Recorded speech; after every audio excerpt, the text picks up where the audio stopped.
You've been told emotions are human, that to show them is to be honest, open, even brave. But that's a lie told by people who want to read you so they can write the ending. Every emotion you show is a signal.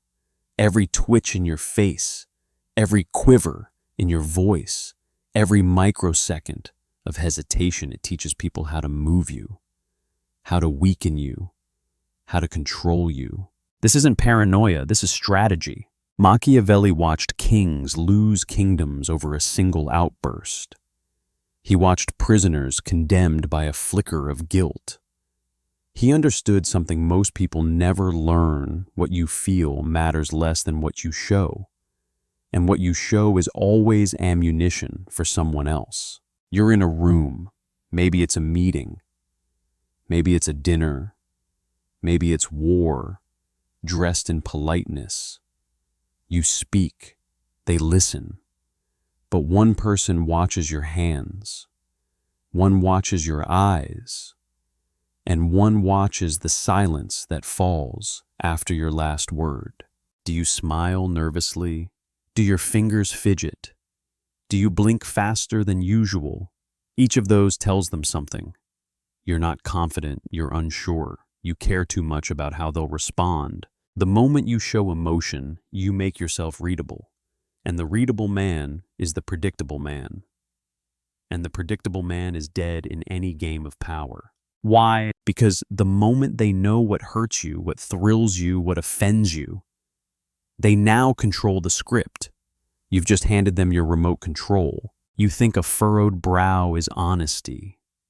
They see a crack in the armor. You think nervous laughter lightens the mood. They see someone seeking approval. You think tears will earn empathy.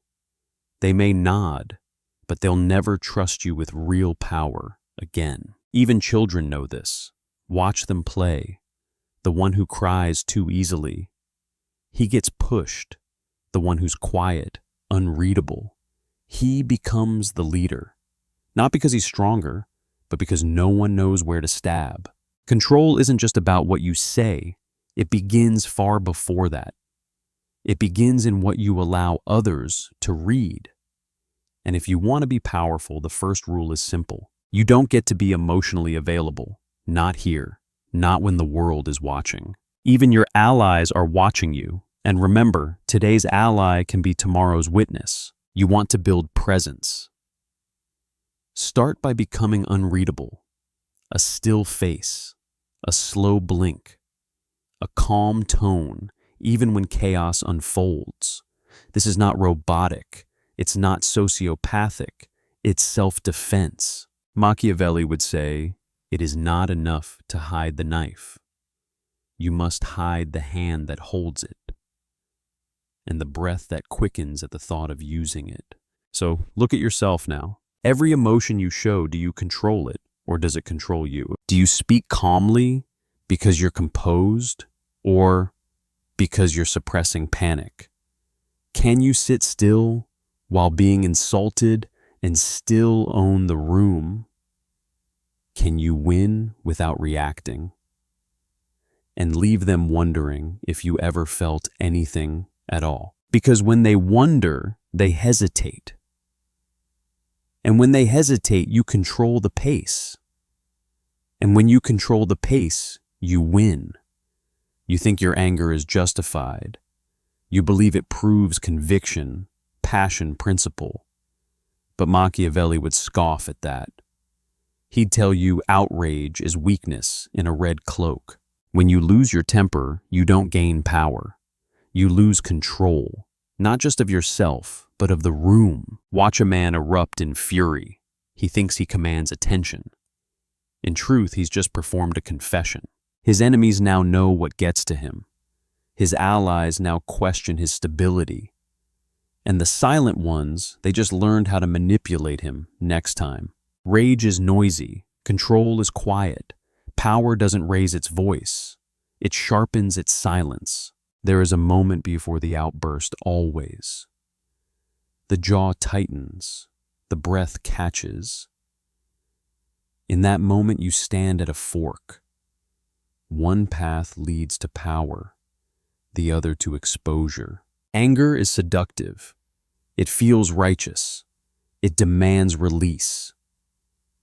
But here's the truth. Anyone who can make you lose your temper owns you.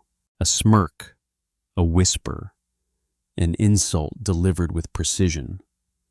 If it breaks you, you were never strong. Machiavelli knew the cold truth. The most dangerous man is not the one who shouts.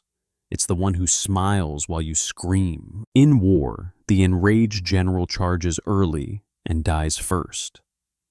In politics, the outraged man rants and gets discredited.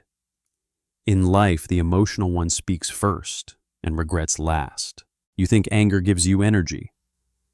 But that energy isn't direction, it's distraction.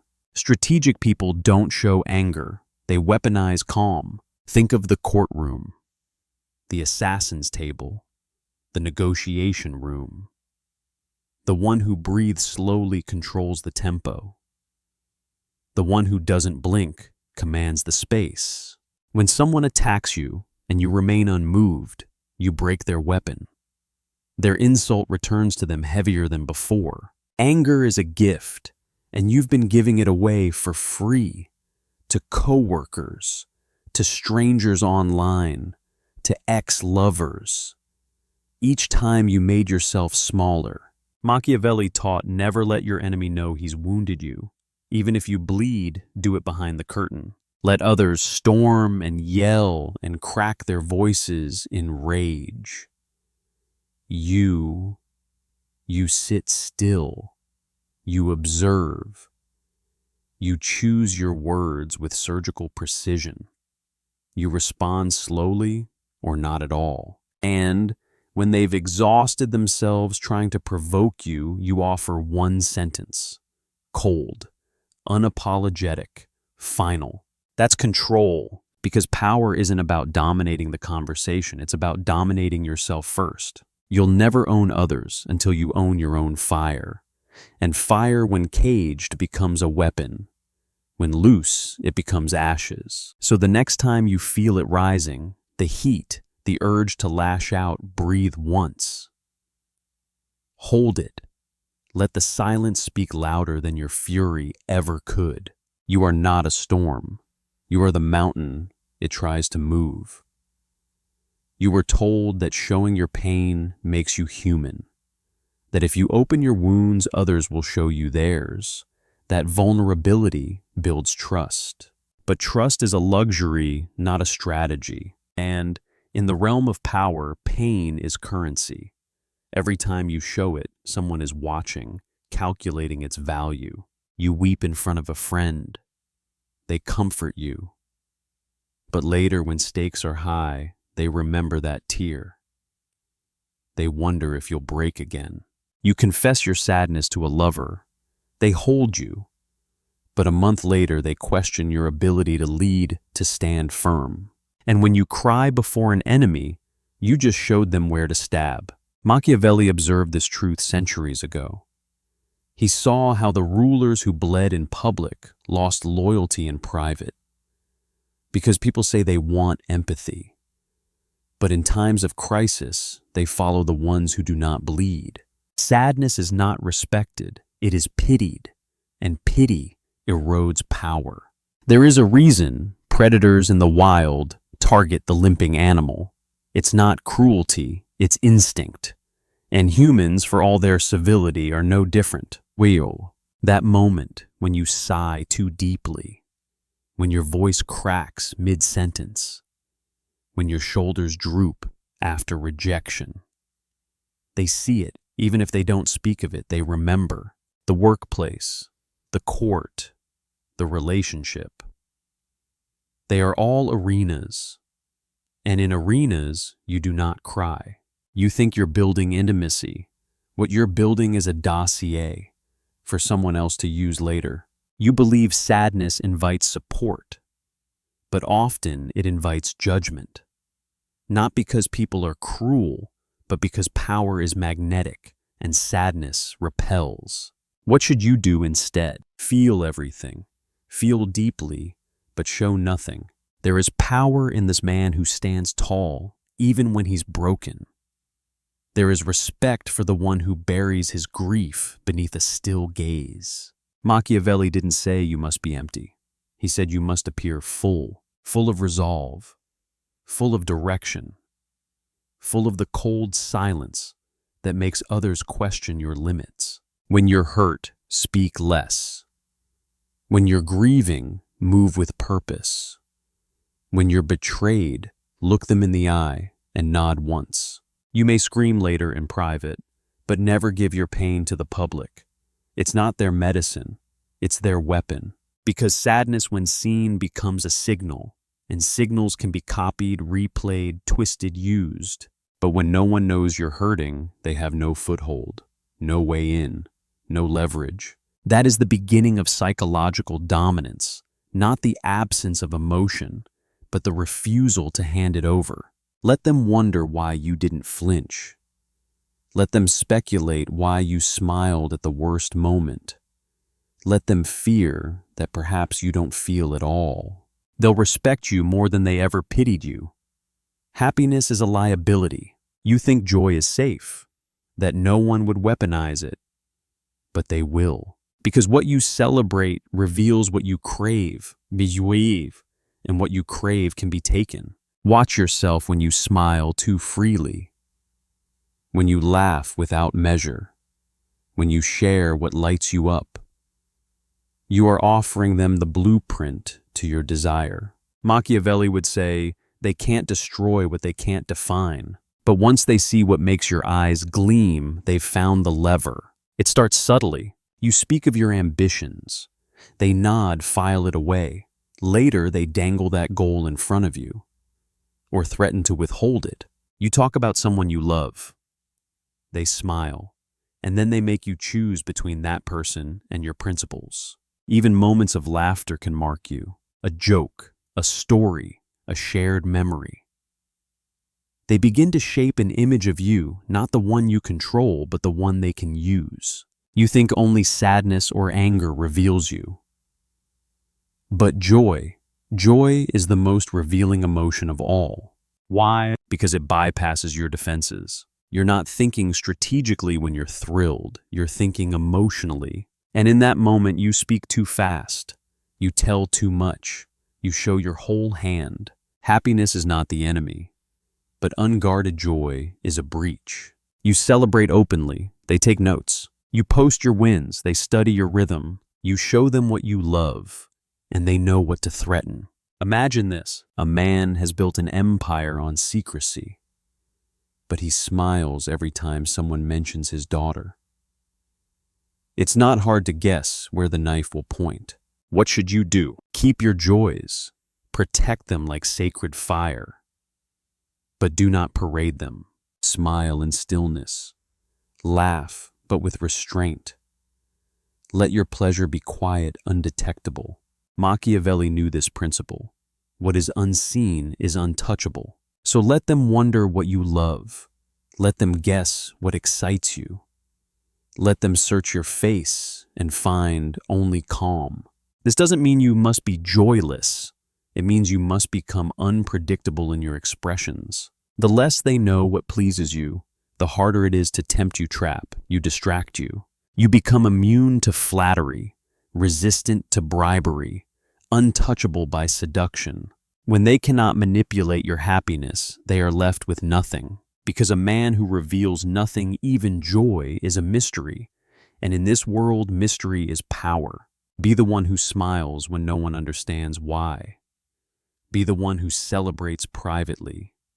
Be the one whose joy is not bait, but armor. You will not be dimmed. You will be shielded. And the world, forever curious, will lean closer, never closer enough. The final form is silence.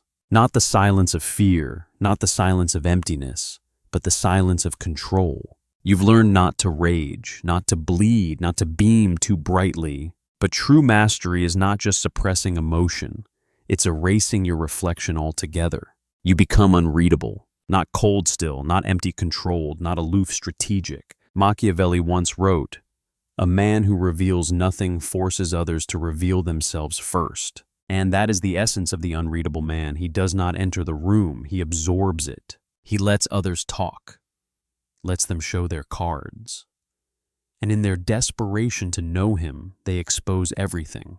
This is power. Because when they cannot read your face, they begin projecting their own fears onto it. They will wonder, is he angry? Is he planning something?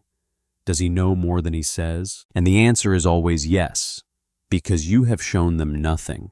Your face is a mask, not of deception, but of defense. Your stillness unsettles, your silence commands. You do not rush to speak.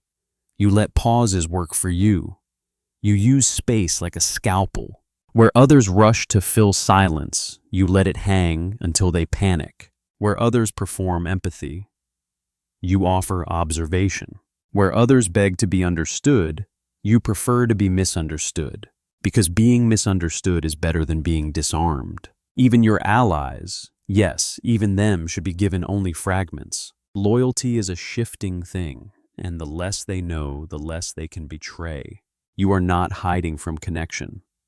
You are choosing your gatekeepers carefully. There's a reason kings wore masks in rituals, a reason warriors painted their faces, a reason silence terrifies more than any threat.